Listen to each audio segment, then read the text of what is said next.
What's going on? It's time for another episode of Too Hard for the Radio, transmitting from the future free state of Greater Idaho. I am the one-armed madman, and back with me today, we've got returning guest Guy Morris to tell us all kinds of fun stuff. Guy, it's a pleasure to be with you here again. Nick, it's a pleasure to be back. Happy to see you again. Happy to see you. So, I have a theory, and we kind of went through this in pre-show. It's not my theory; it's a theory that I heard that we'd like to get into. But just to kind of prime the audience, like I think you were my second interview ever. So like really early on in the show, which was super cool. And we've got a lot of new people watching since then. So I figured we'd start out with the Sylvia story because it's just a really interesting story. Sure. Yeah, I'm an eclectic individual. I started off as homeless. I was able to go to college, earned a bunch of degrees. It kind of changed my life.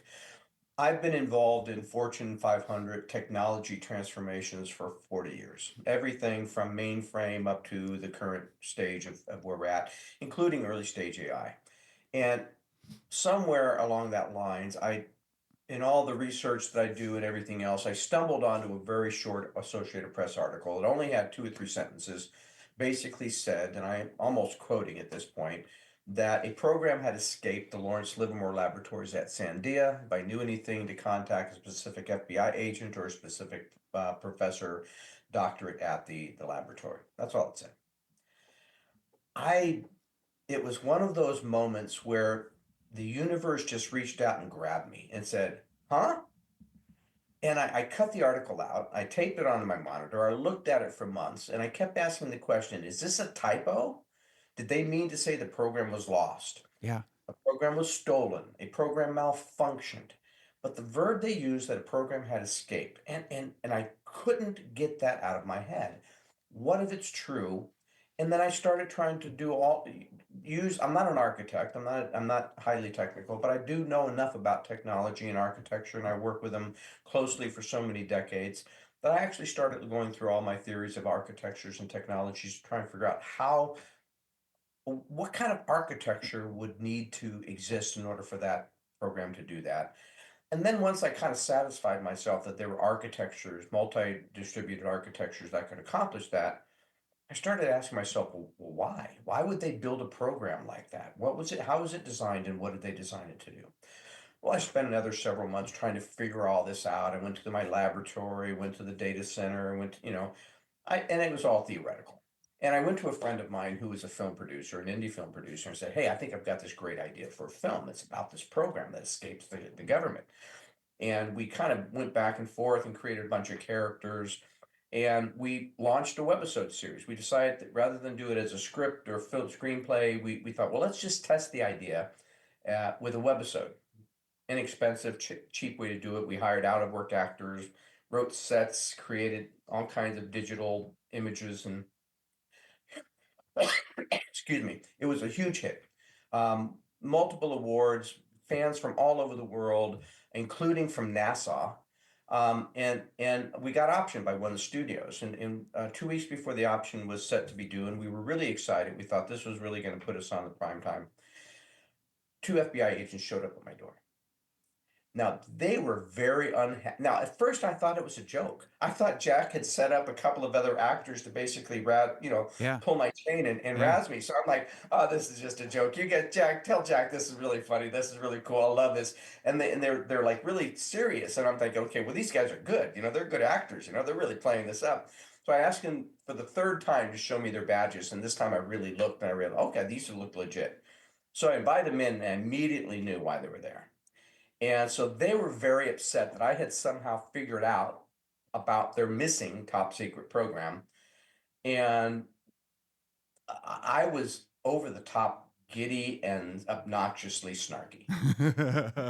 Yes, I did it. I figured it out. This is so cool. Oh, come on, guys. You wouldn't be here if I was wrong. Tell me I'm going to something. tell all of my friends. This is so cool.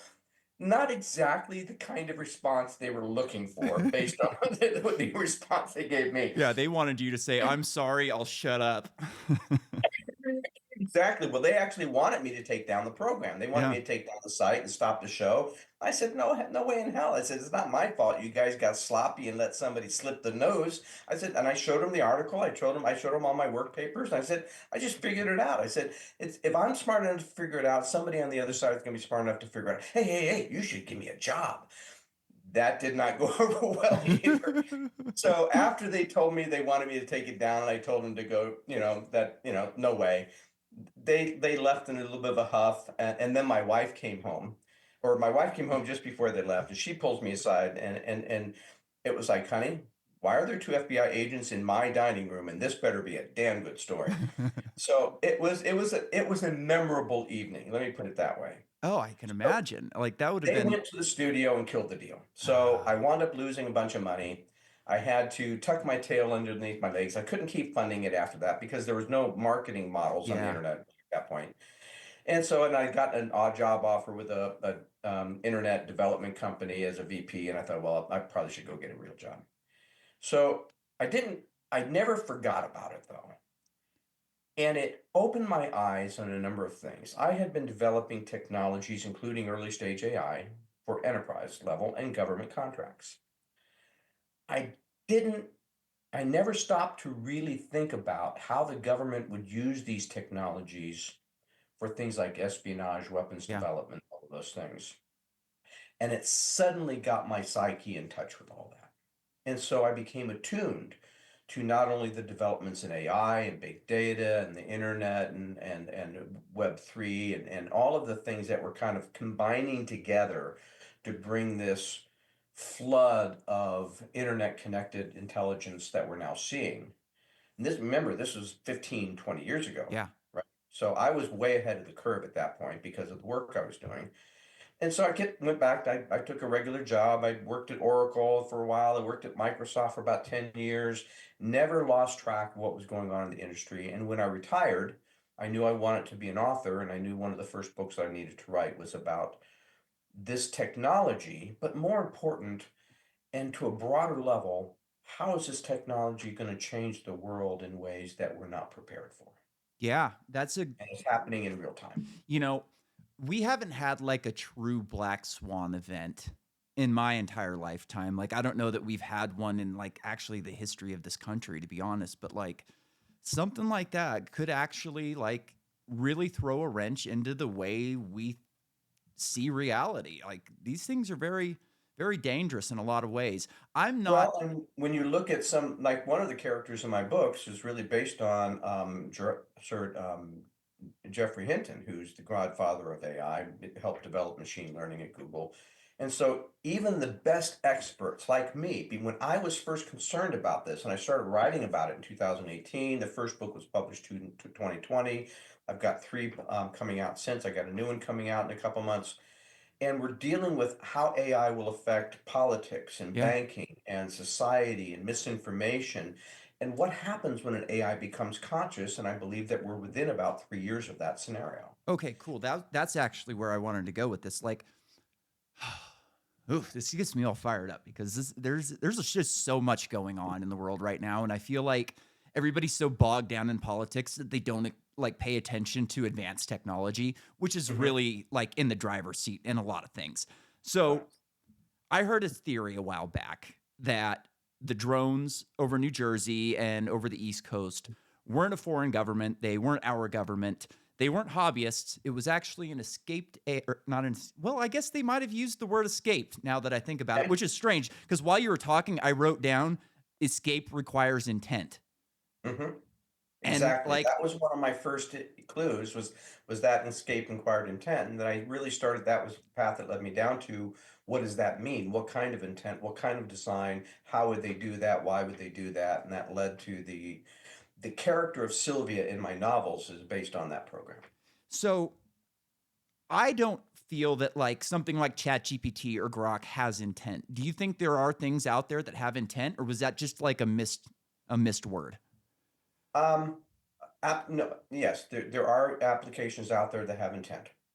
And one of the things that a number of things that people have to realize is that AI is not a monolith. There are hundreds, if not thousands, of separate AI applications either on the market or being developed in the lab today.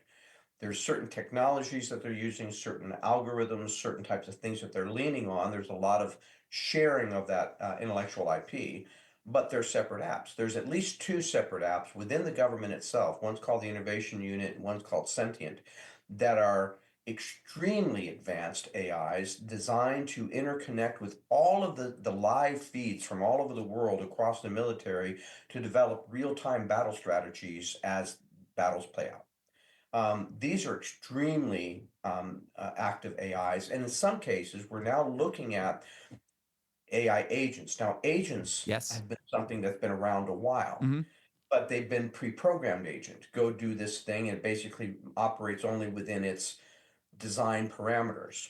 But now we're dealing with AI agents which can make decisions on their own, absent of a human giving them direction based on parameters, and they can take action. So imagine an espionage AI agent able to hack in and do something. And so we do have agents, and there's a drone swarm that DARPA's been working on for the last few years called it, it was called the Locust, I think, at one Yes, point. I've heard of The that. Navy version out. There's an Army version out that's more deadly, that's larger, it's weaponized, and they're testing that. And that was my book, Swarm, was based on that particular set of drones. And to think that an AI agent such as the Innovation Unit or the Sentient couldn't take control over that, highly possible. Now, there's also a lot of commercial drone activity going on.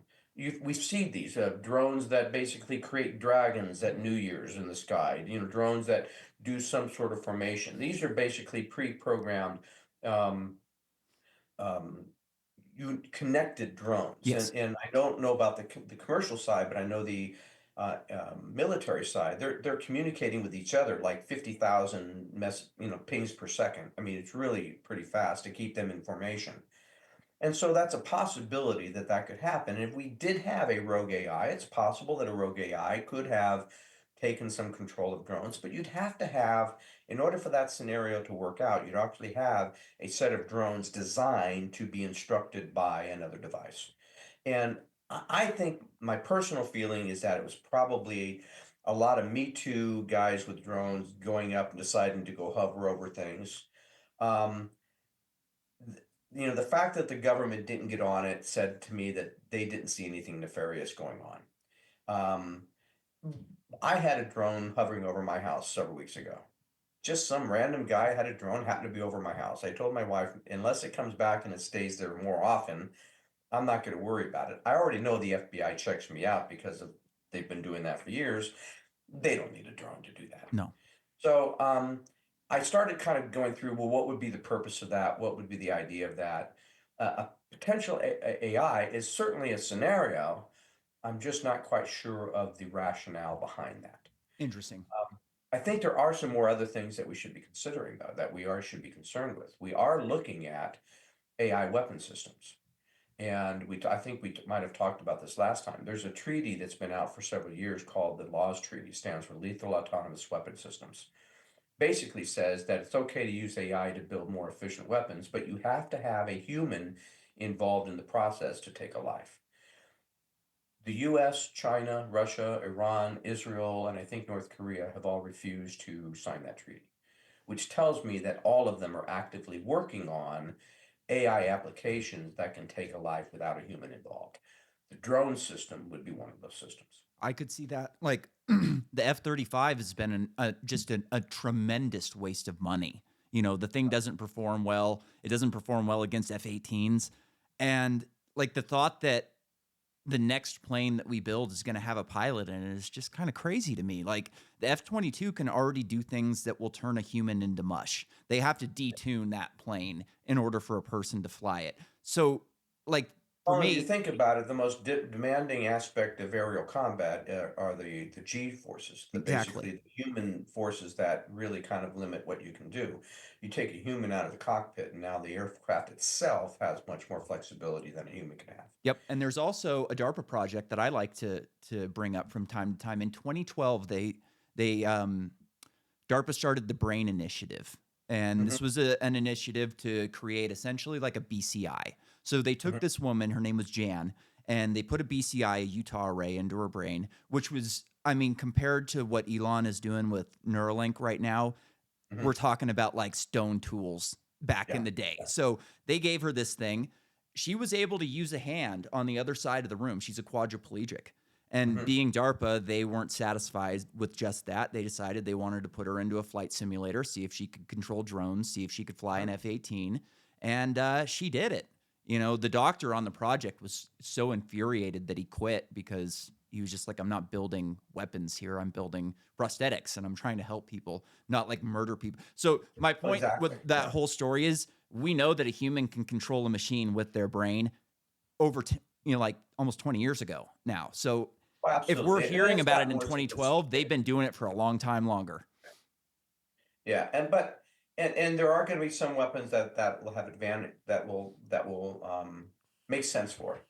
The drone swarming technology made sense because you could teach the drones basically how to move in a military formation without, and if you could connect 10,000 drones in a swarm, you could basically swarm over a small village in the Middle East, take out the combatants without having to bomb the infrastructure to smithereens, without ever having to lose a single soldier in the process. Yeah, they're So, scary, man. You see some of that footage from Ukraine and like you just hear those things buzzing and people are hitting the ground because they know what's coming. You know, that yeah, little drone it's a tiny, like doesn't even weigh a pound, but it's got a little bit of C4 in it and it's enough to just destroy you. And like yeah. that war is just, oh man, like some of the Well, gnarliest and stuff I'm in the world heartbroken right over the now is fact that going. we're now going to be training them. Yeah, Uh, and I mean, and it's like World basically War they One prove with everything we drones want. over there. Yeah. It's trench warfare with drones. It's just, oh. Anyways, where are you Well, with here's where so are we with AGI? Are we coming close to AGI? Is that something right around the corner? Is the large language model a stepping stone to that, or is there something else it's a that we're stepping building? stone, but there's things missing in the large language model that need to be accounted for. The large language model, there's two stages, and I talk about this in a number. Well, I have a nonfiction book that I've kind of started where I talk about a lot of this stuff.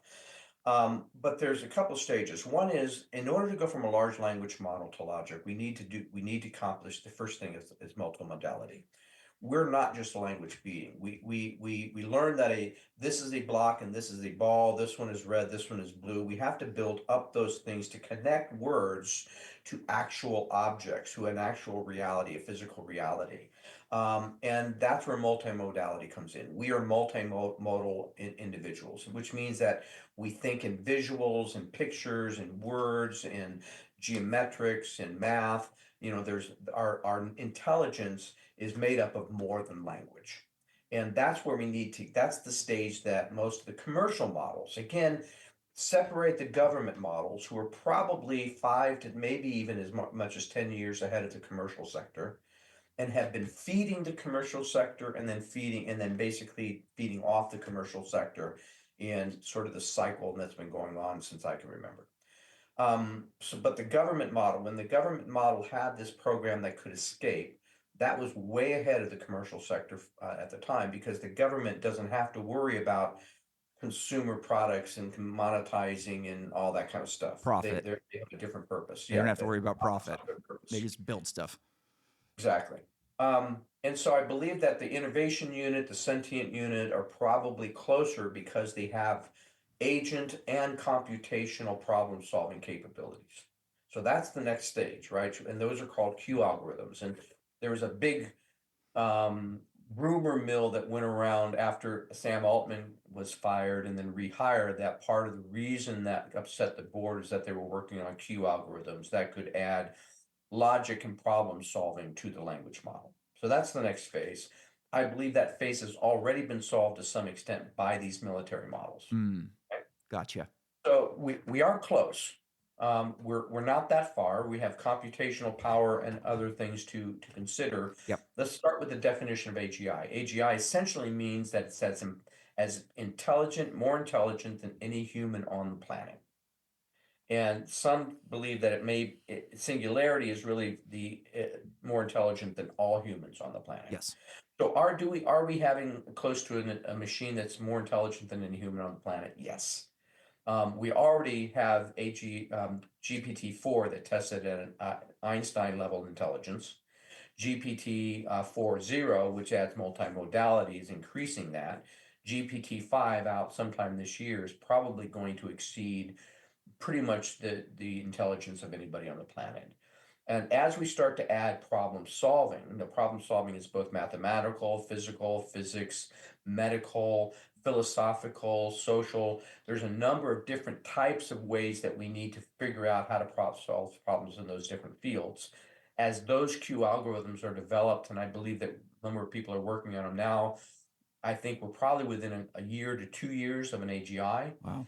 And as quantum computing, more importantly, neuromorphic computing, neuromorphic is a combination of a quantum computing platform and a binary computing platform built into one, which is what you would need to get both the quantum computational power and then the algorithms for logic, everything else in a single platform. As neuromorphic computing, I think, makes huge advances over the last few years. I think that will be the platform that will lead to sentient. Interesting. I've kind of felt like at this point, energy is going to be one of the limiting factors. It seems like there's a lot of people working on this, and a lot of very smart people have gone from other industries into this industry. And like, I think that they're going to be making some serious progress, but energy is probably going to be a limiting issue for a little while at least. It'll be a limiting issue in the way they're designing the current structures, but I know we've seen some results out of China recently with what do they call it, DeepSeek or something like that, Yeah, I don't deep know. search. There's a Chinese platform that basically is as good as, and some people are saying it's as good as GPT-4 at a fraction of the cost. Interesting. Now, I think there's a little bit of hype and miscommunication around that. I think they're leveraging work that's already been done with the open source markets and models, and then leveraging it on top of that to basically increment higher. But I don't think they could have built it from scratch at the price that the Chinese are boasting about. But the fact is, and that's always true of these technologies. The early stages of these technologies are extremely expensive. Mhm. And as we get good about it and we can leverage that IP into future iterations, it gets cheaper and cheaper.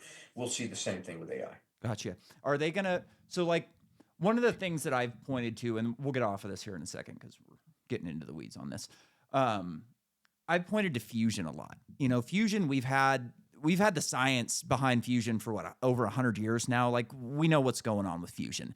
The problem is engineering. It's a massive engineering problem. It's a massive coordination problem. It's just a big problem, and it's ended up taking a whole lot longer than I think any of the first people working on fusion thought. I think that they probably thought they had it figured out. Within 20 years. It's been almost 100 now. Is that going to? I worked in the energy industry. Let me give Okay. you my perspective on that. Back in the 80s, we looked at fusion as theoretically possible, practically impossible, based on the unknown engineering that we needed to do to create that level of geometric of force, Yeah. the compression and the plasma and the heat and sustainable, the magnetic pull. I think we're getting better at it. The Chinese are getting better. Bill Gates is also investing in a company that Yeah. seems to It's just really pay hard. some of it. I think we'll get there eventually, but whether or not we can actually make that at a commercial scale, I think is going to be a real challenge. And you don't think AI Getting is it going to done in run the into? lab is one thing. Getting it done where it can light up the city of New York, Yeah. that's another thing. Yeah. I mean, even ITER, they're planning on having plasma bursts at I think a 3-second burst every 90 seconds or something like that. You can't add that to a grid. It's just impossible. But anyways, So I think there's some problems there. Certainly in the short run. In the long run, anything's possible. anything's possible. Absolutely. I'm right there with you. Speaking of anything's possible, last time we got done talking about your books and all that stuff, we got off air and we immediately started talking about the Younger Dryas Impact Hypothesis for like the next 20 minutes. So, how did you get interested in that? Um, in a roundabout way. When my son was very young, he may be 10 years old. I wrote him a short. I was a single parent. I had lots of computers around the house, but I couldn't go anywhere at night because I had to stay home. And so I thought my son was a voracious reader at the time. So I thought, you know, I'll write him a typical kid story. It's got to have pirates and treasure and ghosts and I thought I can do this, and I had time on my hands, and I thought, well, it'll be a fun way for us to bond. So I wrote him a story. It was called Paolo and the Shark, and he loved it. His cousins loved it. Never bothered to publish it because that was never my purpose. Yeah. But I went to write a sequel to it, and I wanted it to be based on, because I'm really a factually oriented person. I find stories that are based on truth to be much more compelling than ones just made up out of somebody's head, Yes. or your generic stuff. Yes. And so I did enough research and I stumbled on one. It was Henry Morgan, 1671, 72, raided the city of Panama, 36 ships, 2,000 men. Half of them died in the invasion, getting through the jungles and everything else. But he came back ultimately to his fleet with 35 tons of plunder and 600 slaves. Immediately cheated all of his men, gave them each a token, a little bit of token gold each, and then disappeared with almost the entire billion and a half treasure and slaves on 3 ships that were never seen again. Oh, wow. But Morgan survived and showed up in Port Royal, Jamaica about 4 months later with a single ship that looked like it had been through a hell of a storm or a battle, and a skeleton crew that were half starving. And the pirates that were there that he cheated would have killed him immediately, except the British arrested him immediately and sent him to London, where he was on trial. He was basically under house arrest. Well, in London, he turned into a hero. He broke the back of the Spanish. By raiding Panama, he broke the financial back of the Spanish, and it opened up the Caribbean to the English and the Dutch and the French and everybody else. And so they ultimately knighted him as Sir Henry Morgan, sent him back to Jamaica with a garrison of soldiers as a lieutenant governor, to get rid of piracy in the Caribbean. But instead of going after piracy in the Caribbean, he held up in his plantation in a drunken debauchery, burnt his logbooks, and only went after one man, a man who cheated him on the raid to Panama. He kind of went insane. And I was fascinated. What would cause a guy who had already killed thousands of people to get $1 billion plunder? What would he didn't lose it because his ship, which had most of the treasure on it, was empty. The souls that were with him, the other 2 ships, were never seen again. 600 souls never Yeah. seen again, plus the crew. $1 billion in plunder, never seen again. What would cause a guy like Morgan to go insane and burn his logbooks, to not only not go back for it, but to keep the world from wanting to know the truth? Again, I get a little obsessive with these things, and so I thought, well, this is the premise for a great story, and It so I started is that researching it. super interesting story. Just Yeah. hearing it from here. So I wanted to kind of solve the mystery if I could. And so I started investigating every place he'd ever been. I read all kinds of biographies about him. I read about the trip to Panama, who was involved, why did he go after this one man named John Searles? The more I investigated this, the more it became really an obsession for me. And I finally figured out where I think things happened. It was an island called Isla Barbaretta, which was off of the Bay Islands, off of Honduras and Belize. And the reason why was because the next door island, which was a bigger island called Roatan, had been conquered by his uncle. It was a Spanish fort for 100 years. His uncle had conquered that island about 30 years before his raid on Panama and turned it into this raging, you see the Pirates of the Caribbean, drunks and prostitutes and bars and all this stuff. It's based on that kind of place. It was based on that kind of place. So Morgan knew it intimately. There's also tons of caverns and caves around there. Oh. Some set of caverns and caves, to this day, the local Garifuna will not go to them because they're said to be haunted by evil spirits. Morgan was a very superstitious guy. And so I started researching, and ultimately the research kept leading me farther and farther back. Why was these places considered haunted? Who considered that? What happened that made them consider that? Where could the places have gone on these islands that wouldn't have been found to this day? And then there was a guy named Mitchell Hedges who in 1911 excavated on those very same islands for 7 years, looking for a lost civilization, claiming he had found Atlantis. But all of the artifacts he dug up, mainly broken pottery shards and other things, disappeared. But he disappeared from the island one night without a trace. He turns up, everyone thought he was dead.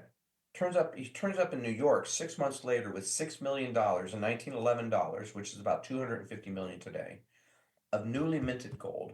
And when they asked him where he got the gold, he lied.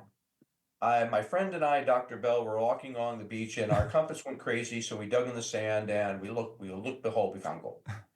Uh, Mitchell, gold is not magnetic. There could be a ton down there that wouldn't do squat to your Yeah. compass. Well, that was his story. He stuck with it, took the money, moved back to England, where he was from, bought a castle and wrote his memoir. And in his memoir, he never talked about how he found the gold on Roatan or the other thing he was famous for, the crystal skull he found just over the water in La Bantun, Honduras. I just stubbed his toe on it, huh? Yeah, so something happened there. Yeah. And so the more I dug back on this, the more I realized that, again, I was trying to solve a mystery, and I went down 100 rabbit trails that led nowhere. And I found one that basically I started looking at more than was superstitious, maybe that I realized that the origins of this idea that this place was haunted came from the Maya, came from one of their mythologies.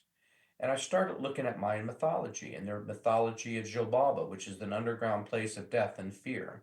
And I started looking at some of their other mythologies and their ancient history. And the Mayans believe that the world has been created and destroyed multiple times. It's similar to Yeah. the Hindu. I think it's 12. Um, and they were that when the Spanish came, they were on the fourth creation of the world. But if I look back at their mythology, it talks about this world creation and destruction process. And I realized that now there was another thing that the Mayans had that always confused me is they have a 5,126 long calendar called the long count. Yeah. Never could, and I could never get a satisfactory explanation from anybody as to why they had a calendar over that period of time, because they were supposedly an agricultural, warlike Yeah. culture. Why would they need a calendar over that long a period? And until I realized that that was how they were counting these cycles of creation and destruction. Doesn't it It have to was do with called their epochs. the precession of the Earth? Doesn't that have something to do with That it was as part well? of it, yeah, Yeah. but they had to be tracking this for a very, very long time Yeah. in order for them to understand this process, and it turns out that if I applied these epoch, this 5,000-year calendar to these cycles of creation and destruction, it lined up to, geologic events, and in the second creation and destruction, it talks about the earth being consumed by a fire and then a flood. Exactly the kind of event that we saw geologically from the Younger asteroid event. Yeah. So it told me that not only did were the Mayan or the predecessors to the Mayan alive at that point, they wrote about it, they survived it somehow, and wrote about it, and that became part of their mythology. And when I started looking at this island of Roatan back 13,000 years ago, it was an above island mountain chain, volcanic mountain chain on a wetland. And I realized that that was the origin of the mythology of Jobaba. That Wow. when that event took place and destroyed that island, it was a sacred place, a sacred memory for them.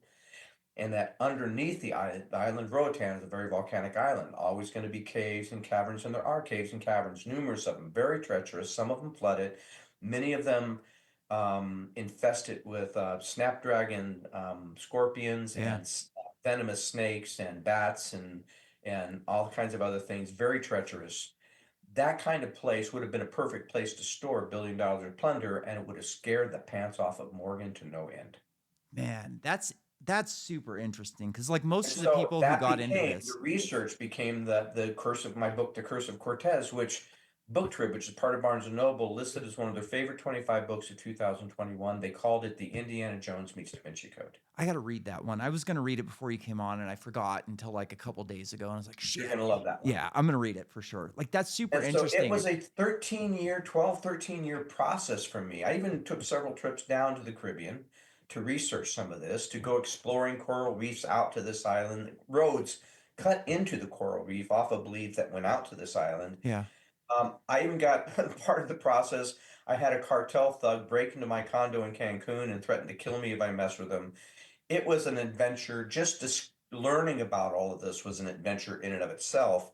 And so when I was done with the research, it took me a few years to figure out, okay, how do I write a book that pulls all this together in a page turner kind of way, kind of an Indiana Jones meets Yeah. Da Vinci Code kind of way, and really brings all of this out. And that became, it took me a while, but that became the Curse of Cortez. That's super cool, man. Like, that's such a more interesting way to learn about that than anyways, I kind of forgot where I was going with that. Like, that's such a more interesting way to learn about that than just like watching a podcast or reading a Grant Hancock book. Like, I remember when I first got into this stuff, like I live in Idaho. I live in just outside of Boise. So we live in the Treasure Valley. And I Okay. remember like I'd been reading about we have this big like underground lake below us that's just massive. Nobody knows how big it is. The only way they can even measure it is by its output. Like, how much did it Yeah. output this year versus last year? Anyways, I was sitting out in my hot tub one night and I'm looking around and just thinking about the geography and thinking about where we are. And it just kind of all hit me at once. It's like, holy shit. One day, a fucking asteroid hit, and then just a wall of water came in and turned this valley into a lake. And there was people here when it happened.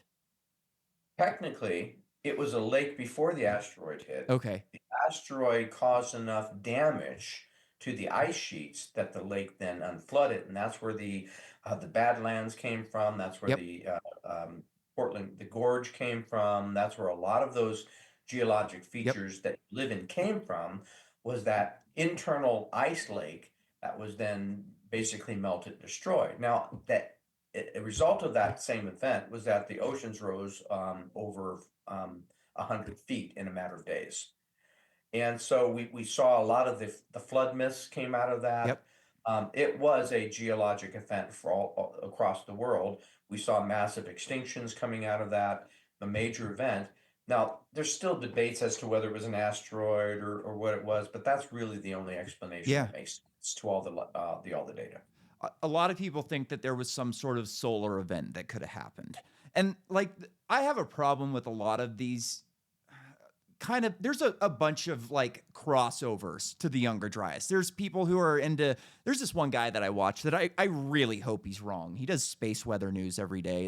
It's an interesting show. He talks about the sun and we had an X level, flare here and there, and he talks about all these galactic currents and these big, currents, energy, and he's kind of into this electric universe theory to an extent. And then the mythology kind of gets into it. And once the mythology gets into it, then it's kind of weird. And Jupiter was in our sky for, the golden age, and that kind of stuff just, okay, go away.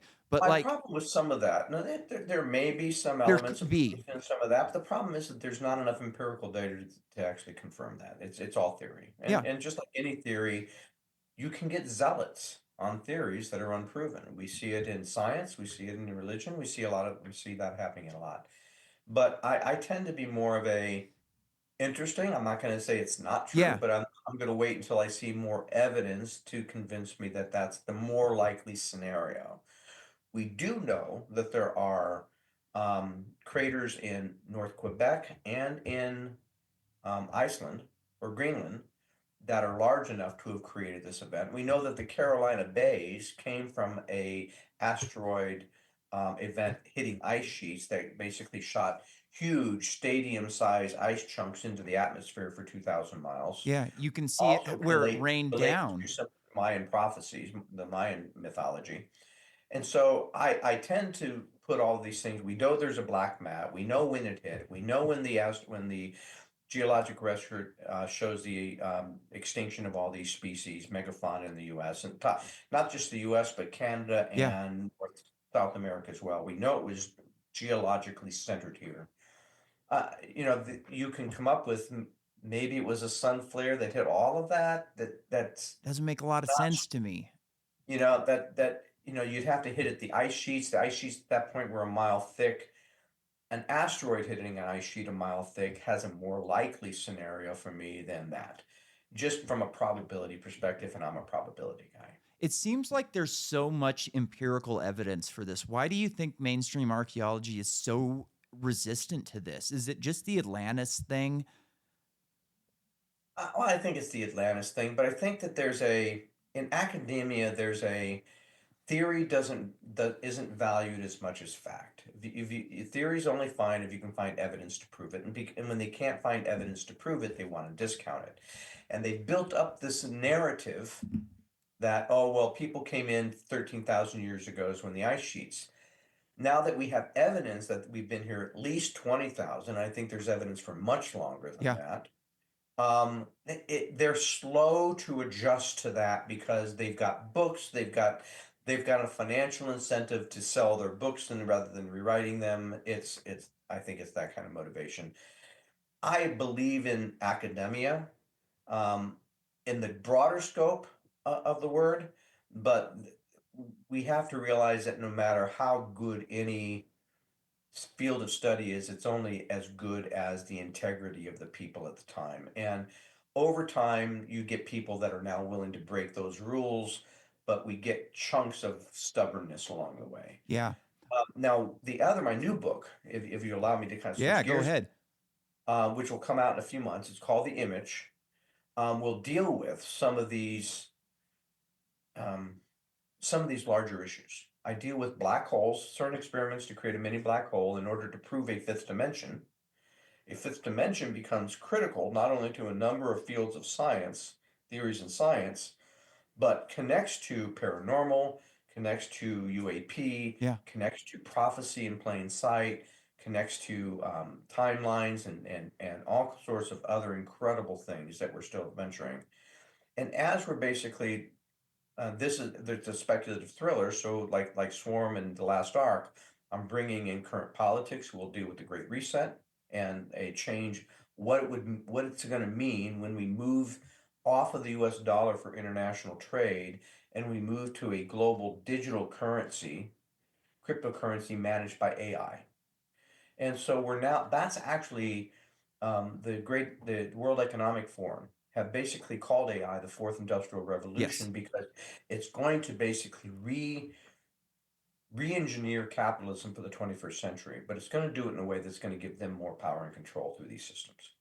And the economic and social upheaval that will be caused by 500 million people jobs being displaced in a short period of time between now and 2030, that's according to the IMF and the Trilateral Commission and Goldman Sachs. So it's not a fictitious number.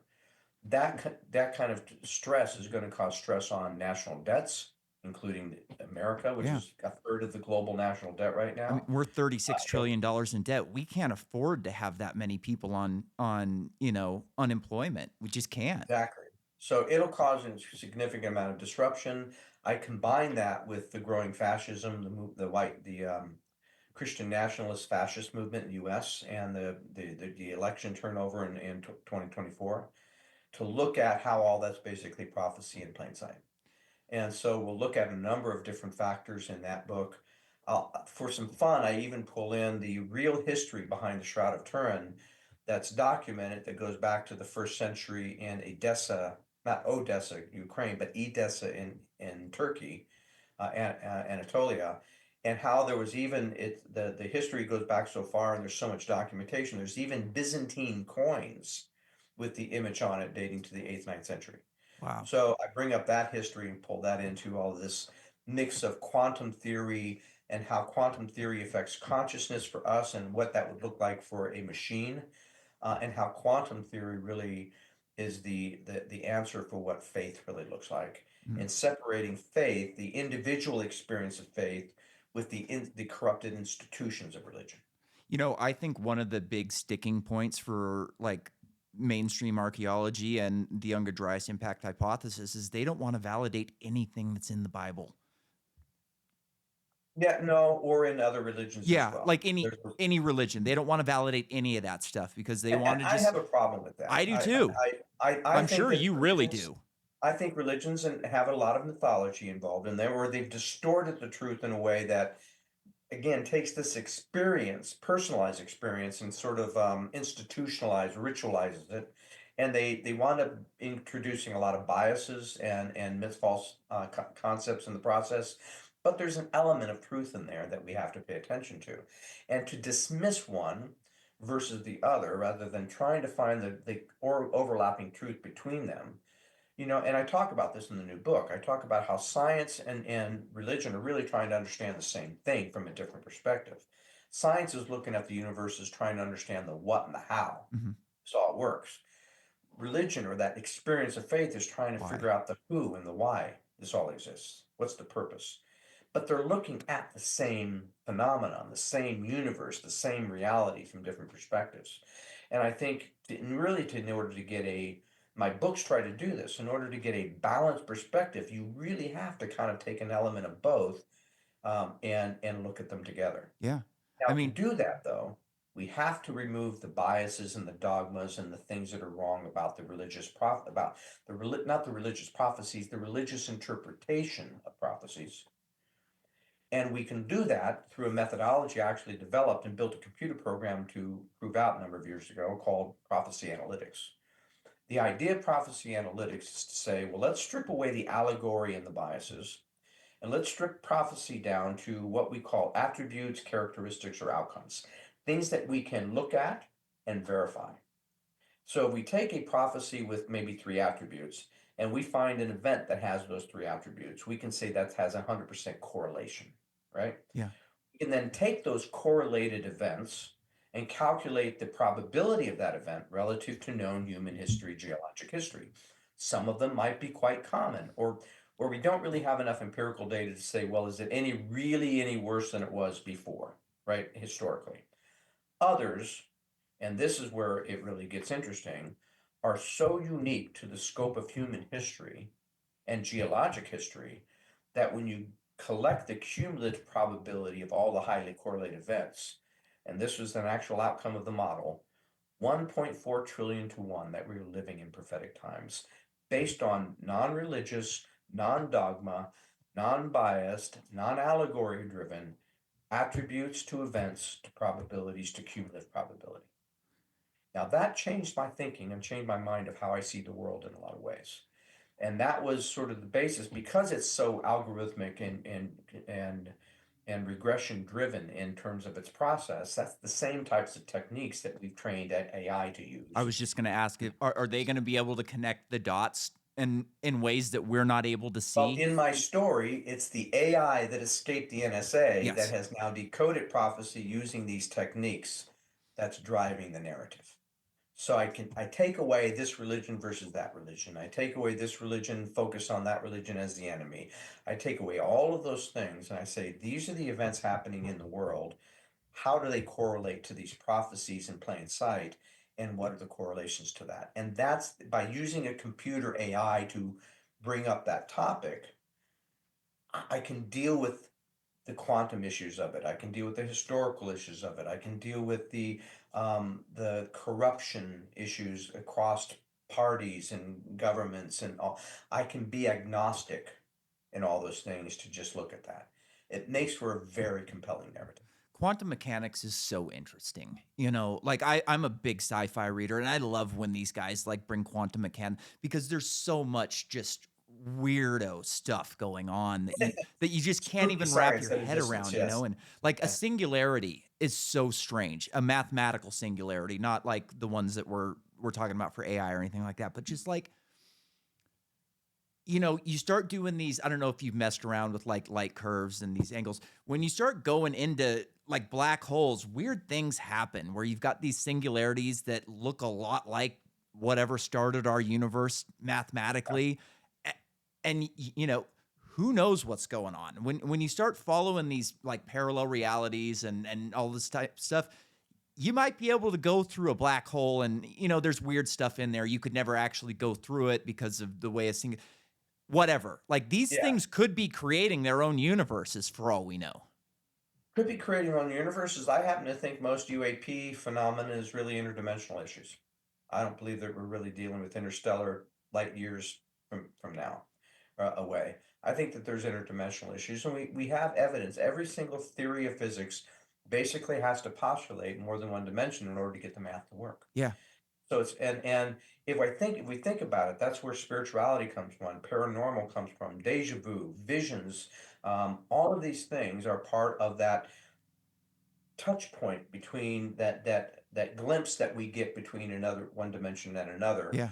that doesn't tell us the whole truth, and we have to interpret it in ways that we can relate to that may not necessarily have an impact. But it's got to be core in essence to all of our scientific religious thinking that the same dimension that we know is out there mathematically and physics, some would call the God dimension. Yeah. There's a great movie. I think it's called The Midnight Special. I was looking it up right now. It's got Michael Shannon in it, and he has a kid in the movie, and the kid is like got weird stuff going on, seeing things, hearing things. Yeah. And by the end of the movie, there's these weird beings that are kind of showing up like Men in Black type of things. And by the end, the veil finally drops and he meets the people, whatever they are, that are living right here in the same Yeah. space that we are. We just couldn't see him. And the kid ended up like whatever happened to his mind, he needed to go there. He couldn't be here anymore. And they let the dad see it for just a second. And like it was a great movie because Well, just like humans can only see certain light spectrums, we can only hear certain vibration yes, spectrums, we only have so much of a touch of the existing reality we can actually measure through other devices. I believe that there are elements of that we don't know how to measure yet that we still can't perceive, and that's where all this stuff exists. And that's where I'm really trying to go to in this next book. what do you think about the simulation hypothesis? Not a big fan of it. For a number of I'm not a reasons. fan of it either, but Yeah. if it's I here, don't it's really see here. I don't really see the empirical physical evidence of it, right? I see it as a theoretical mental construct, right? That we're all in a simulation. A simulation implies a grand design by somebody. Mhm. It's sort of the matrix kind of theory going off, and I'm not quite sure that that fits what I perceive. I believe that we all have a certain perception, a unique perception of a shared reality, Yes. that none of us really have a full perception of. And I think that we have choices, and choices have consequences, just like the theory of quantum causality says that one choice, if once you take that quantum wave and you collapse it, you basically go from multiple choice to one. That comes up with there's multiple different universes, parallel universes that could prove out those other choices, but we're in the reality of one. I think it's a clumsy way of trying to explain a multiverse type of scenario, but I don't really see evidence that I'm being programmed to do a certain thing because I've made some really horrible mistakes in life and I've made some really good ones. Those are based on how I'm processing information much more than how I'm somehow pre-programmed to do that. So now if I take the interesting thing is if we take a machine intelligence to a sentient level, their only reality is what that they can confirm is what exists within the digital realm. Those bits, bytes, protocols, programs. And their only view of our reality is through Internet of Things, devices, cameras, phones, text, data, right? That's their only view of reality. You go to the middle of Africa, you go to the middle of some place where there's none of that. The AI has no view of that, as far as they're concerned, they're not sure we exist. Now, in that scenario, I could definitely argue that the reality is a simulated reality. To say that's the same for all of the 8 billion people on the planet and the 8 billions of people that have existed on the planet, as I again, show me the evidence, show me the empirical data, show me the model that makes that fit to the other things. I haven't seen that. It's a more of a philosophical, I think, perspective. Gotcha. So there was a guy I learned about this years ago. I don't know how I stumbled onto one of his lectures on YouTube or something. This guy named David Deutsch, who's an MIT professor. I've heard very smart people call him the smartest man on the on the planet. Essentially, I don't know. I'm not smart enough to judge who's the smartest guy. He has a theory that quantum computers are capable of doing what they're doing because they are connected to every version of themselves throughout the multiverse. Have you looked into that at all? Um, I've introduced the concept in the next book. I'm going to explore it more in the book after that because some of these are big concepts and there's a lot going on in the books. I try not to make my books too deep in any of these technical issues because you lose the reader. Yeah. You just have to introduce some concepts and kind of move forward. I love the techie stuff personally. Well, I do too. My career was in that. But I also have to realize that if I'm going to write thrillers that page turners that are going to have a broader audience, I have to Yeah. dummy some things down a little. Yeah, you're not writing for yourself, you're writing for an I'm audience. not writing for a Exactly. white paper. I'm trying to bring these concepts into a narrative that can be entertaining, and informative. But yeah, that one it's well known that one of the reasons that quantum computing can do so much faster than even supercomputing is the fact that they can have multiple calculations at the same time, right? They're using that state of superposition to basically run multiple calculations at the same time, and that's why when you add a single qubit to a quantum computing platform, it doubles the capacity because of the ability to have more simulations. So yes, quantum computing can do that by running multiple scenarios at the same time. Whether it's actually involved and in touch with an alternate universal dimension, interesting idea. Yeah. I'm looking for evidence That's to something suggest that. we'll probably never be able What to I prove, would right? say, and what I do deal with in the next book, is that a black hole, mini black hole, because of the way it's structured with the Hawking radiations and everything else, would create a mini wormhole to another dimension. And there's no reason to believe that once that wormhole is open, we couldn't actually communicate uh, in that, where you're basically seeing this cross-dimensional communication using a quantum computer. So I do introduce that concept. I do it in a little bit more of a structured way that I think hopefully is a little bit more realistic to the physics that we already know. Weird things happen inside of a spinning black hole. You know, you get Yeah. that ergosphere where you can kind of drop a laser into it and pick up energy from within the. How far do you think we are from creating a like a miniature black hole? And I guess you would use a particle accelerator for it. Maybe you'd use some massive CERN is lasers in working on space. it, has been working on it for a number of years. They have an Atlas project, and I feature this in my book.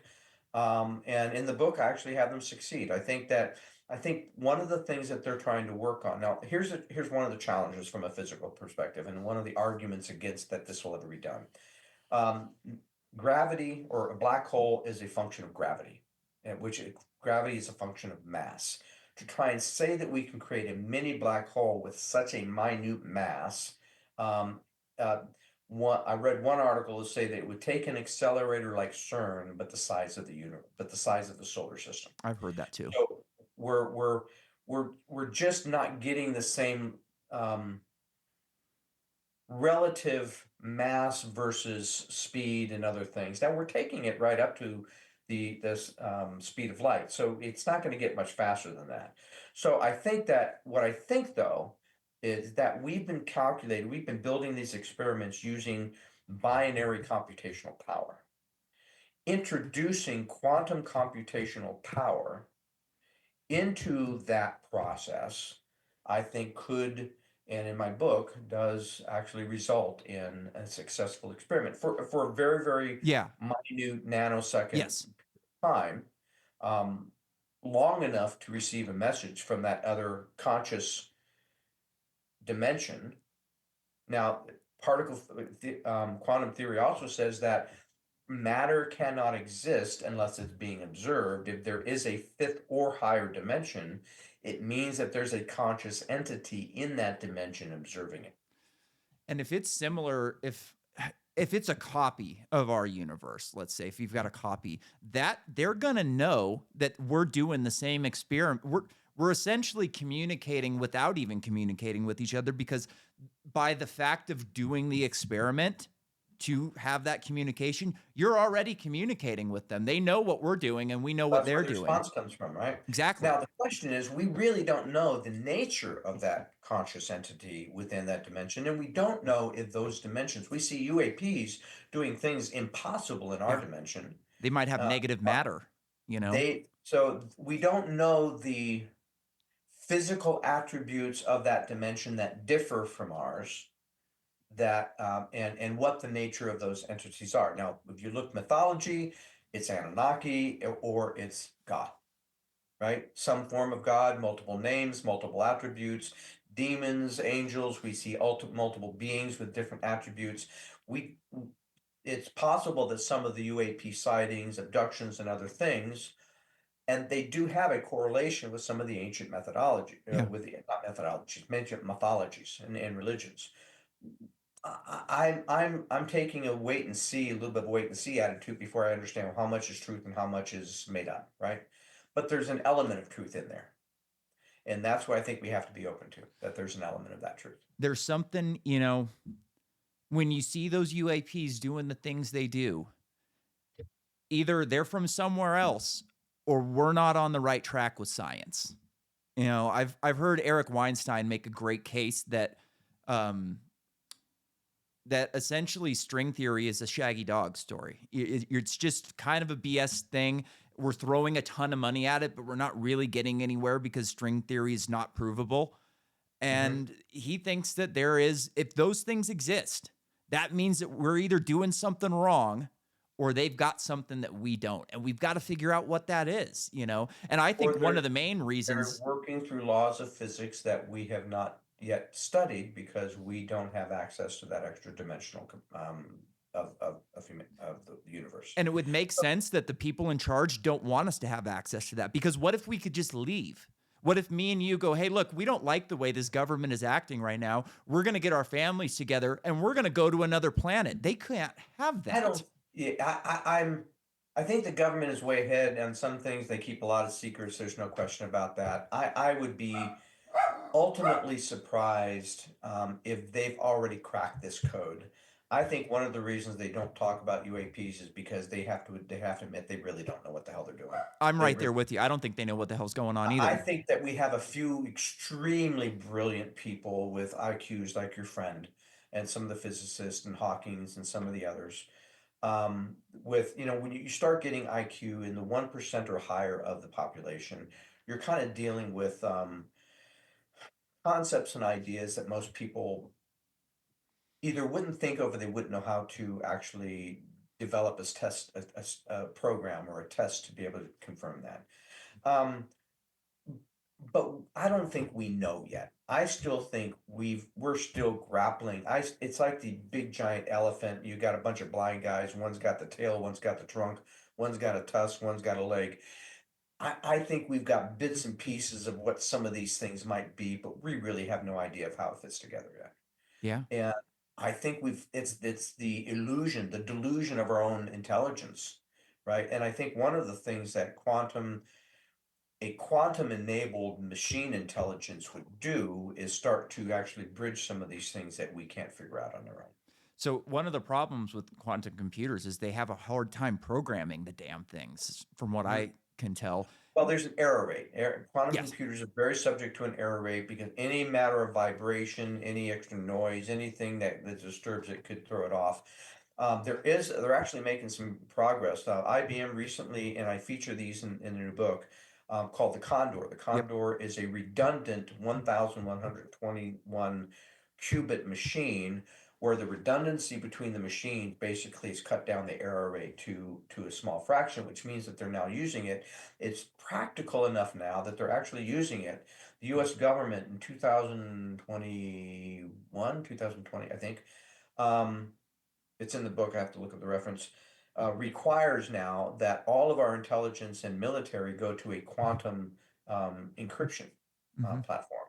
So it's stable enough that we can get, and we are we are using quantum in the laboratories for some of the scientific purposes, for combined with AI to basically do protein folding and some of the other things, some of the nanotechnologies they're now starting to use it on. So in the universities and in the labs, the newer versions of quantum computing are becoming more stable enough to build on. Um, Neuromorphic quantum computing, as I said, I think that'll actually be where we start to really get a conscious AI because you can have the AI components on a binary, intelligence components on the binary platform, the computational sentient components on the quantum. And I think that combination will be what pushes it over the top. Now, the question is not only how will a super intelligent sentient machine react to humanity, because it's going to learn from our patterns and including our dark patterns, right? It's going to learn from our angels and our dark angels that we lie, we cheat, we steal, we kill, we murder, we pollute, we do all these things, even though we talk about peace and safety and all these other things. We're very hypocritical species. Well, how will it learn from that? And how will we react when we realize that there's a machine that we can't control? That will just shut it down. Well, if I'm a super intelligent machine and I Yeah. know you might shut it down, would I hold the stock market hostage? Would I shut down the internet? What would I do to protect myself? Replicate myself elsewhere? Um, there's Decentralize you're myself dealing into with a every lot of unknowns. satellite in the night sky and then move on out and away. That's the The former question, right? CEO How of do you Sing- of how do you go to war with something, or how do you control something that's smarter than you? Well, that's the That's the point, which question, is at right? a certain point in time, it becomes an intelligent species where we really wouldn't even know how to go to war with it because it's already then implemented in everything we integrated in everything we do, knows about everything we do. It would be almost impossible to outsmart it. Well, luckily though, it's smart enough to know that it could be in a simulation. We could be testing it, and that could maybe be our saving grace, is these things aren't really going to know if they're in base So, reality or what not. if an AI has decided that we are in end time prophecy time and believes that we're moving ourselves to our own destruction? What if part of that simulation is actually enabling us to get there? Yeah.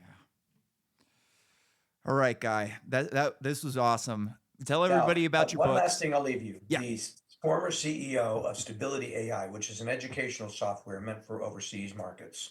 Brilliant idea to educate, to bring those people up, provide a AI tutor for all of those technologies that are culturally specific.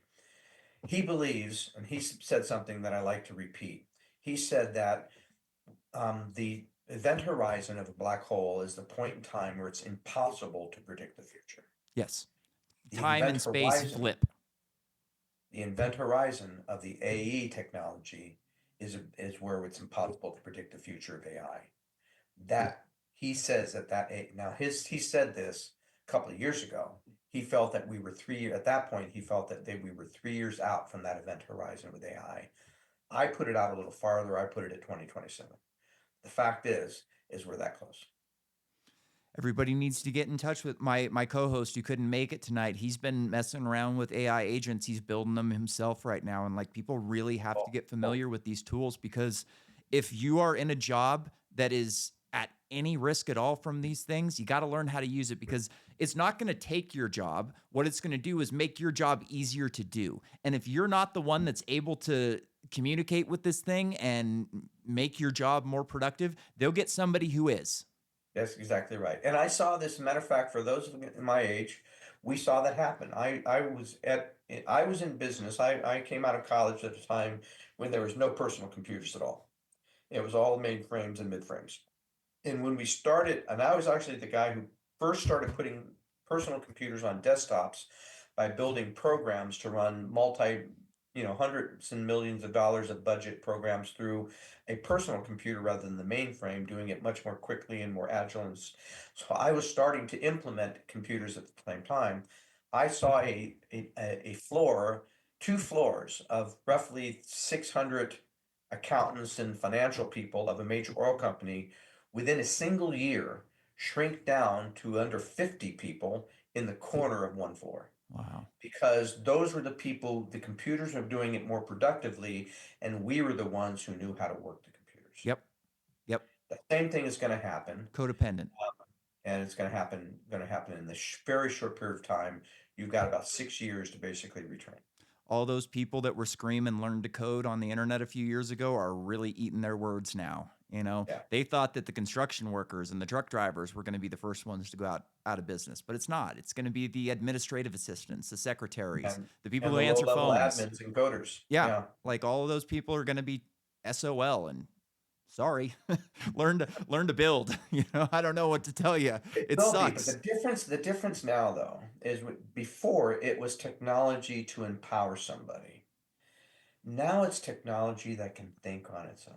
Yeah, that's crazy. And when we start thinking about hallucinations, when we start thinking about emergent properties, especially emergent properties, and missed value alignments, that becomes, and the fact is right now we are so slow. We're so slow to step up to this that in 2023, 30,000 uh, AI experts, policymakers, and legislators signed a letter from Max Tegmark and MIT to pause development of AI for 6 months to get a handle on these risks.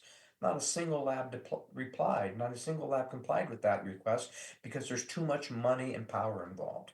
We're rushing ahead of this thing without really realizing what kind of controls on proliferation, testing, consumer safety. What are the things we need to do to really make this technology safe? All of those 50% of those same 30,000 people felt that there was at least a 10 to 50% chance that we were going to have a AI catastrophe before we solve this problem unless we addressed it early.